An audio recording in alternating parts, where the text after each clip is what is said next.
வணக்கம். தற்போதைய காலகட்டத்தில் கோடிக்கணக்கான மக்களுடைய மனதில் இருக்கும் சில முக்கியமான கேள்விகள் என்ன தெரியுமா? ஒவ்வொரு நாளும் பல திடுக்கிடும் சம்பவங்களை கேள்விப்படுகிறோம். இப்படியே சென்று கொண்டிருந்தால் நாளைக்கு என்னவாகும்? எதிர்காலம் எப்படி இருக்கும்? உலகம் எங்கே சென்று கொண்டிருக்கிறது? இன்னும் என்னென்ன சவால்களை சந்திக்க வேண்டும் என்று பல சிந்தனைகள் மனதுக்குள்ளே இருக்கிறதை பார்க்கிறோம்.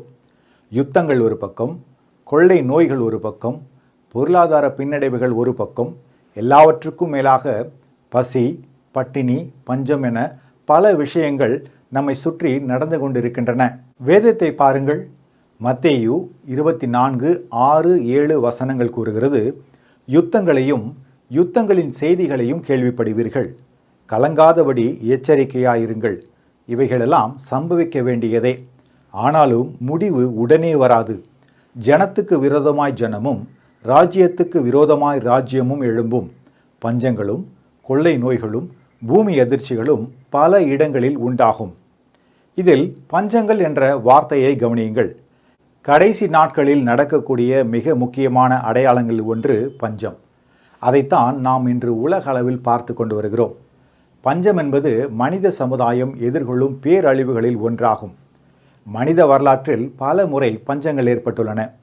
இன்று உலகம் அறிவியல் மற்றும் தொழில்நுட்பத்தில் எவ்வளவுதான் முன்னேறி இருந்தாலும் கூட பல காரணங்களினால் எதிர்காலத்தில் மிகப்பெரிய பஞ்சங்கள் ஏற்படும் அபாயம் இருப்பதாக நிபுணர்கள் எச்சரிக்கிறார்கள். பஞ்சங்கள் வரும்போது உணவு பற்றாக்குறை, தானியங்கள் பற்றாக்குறை மற்றும் தண்ணீர் பற்றாக்குறை ஏற்படும் என்று நாம் நினைக்கிறோம். உண்மைதான். ஆனால் அது மட்டும் பஞ்சம் அல்ல. தேசங்களில் பொருளாதாரம் பாதிக்கப்படுவது, ஜனங்களின் வாழ்வாதாரம் பாதிக்கப்படுவது, வர்த்தகங்கள் பாதிக்கப்படுவதும் ஒரு வகையான பஞ்சம்தான்.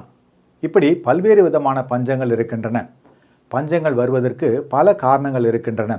குறிப்பாக தேசங்களுக்கு இடையே நடக்கும் யுத்தங்கள், இயற்கையின் சீற்றங்கள் மற்றும் பொல்லாத மனிதர்களால் கொண்டு வரப்படும் பஞ்சங்கள். முதலாவது போரை பற்றி பார்ப்போம்.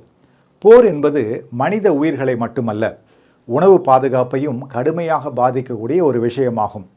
ஒரு நாட்டில் போர் ஏற்பட்டுவிட்டால் விவசாயம், உணவு உற்பத்தி மற்றும் உணவுப் பொருட்களின் விநியோகம் பெரிய அளவில் பாதிக்கப்படும். இதன் விளைவாக பஞ்சம் உருவாகும் அபாயம் அதிகரிக்கிறது. போர் நடைபெறும் பகுதிகளில் விவசாயிகள் தங்கள் நிலங்களில் வேலை செய்ய முடியாமல் போகின்றனர். பலர் தங்கள் வீடுகளை விட்டு பாதுகாப்பான இடங்களுக்கு இடம்பெயர வேண்டிய கட்டாயத்திற்கு தள்ளப்படுகிறார்கள். இதனால் வயல்கள் பயிரிடப்படாமல் காலியாக விடப்படுகின்றன. குண்டுவெடிப்புகள் மற்றும் இராணுவ நடவடிக்கைகள் விவசாய நிலங்கள், நீர்ப்பாசன அமைப்புகள் மற்றும் உணவு கிடங்குகளை சேதப்படுத்துகின்றன. கடந்த காலங்களை பார்ப்போமேயானால் 2வது உலக யுத்தம் பெரிய அளவில் உணவு பற்றாக்குறையை உருவாக்கியது. போரின் போது வயல்கள், தொழிற்சாலைகள், ரயில் பாதைகள் மற்றும் துறைமுகங்கள் கடுமையாக சேதமடைந்தன. இதனால் உணவு உற்பத்தி மற்றும் விநியோகம் கடுமையாக பாதிக்கப்பட்டது. பல நாடுகள் ரேஷன் முறையை அறிமுகப்படுத்தின. ஒவ்வொரு குடும்பத்திற்கும் குறிப்பிட்ட அளவு உணவு மட்டுமே வழங்கப்பட்டது. மக்கள் ரொட்டி, சர்க்கரை, அரிசி, இறைச்சி போன்றவற்றை மிகவும் சிக்கனமாக பயன்படுத்த வேண்டியிருந்தது. அது மட்டுமல்ல, 1943 ஆண்டில் இந்தியாவில் ஏற்பட்ட பெங்கால் ஃபேமைன் 2வது உலகப் போருடன் தொடர்புடைய மிகப்பெரிய பேரழிவுகளில் ஒன்றாகும். போர் சூழ்நிலை, பொருளாதார சிக்கல்கள் மற்றும் உணவு விநியோக குறைபாடுகள் காரணமாக லட்சக்கணக்கான மக்கள் உயிரிழந்தார்கள். ஏன், தற்போது நடைபெறும் இஸ்ரேல் ஈரான் யுத்தத்திலும் கூட எத்தனை ஆயிரம் பேர்கள் பாதிக்கப்பட்டிருக்கிறார்கள்.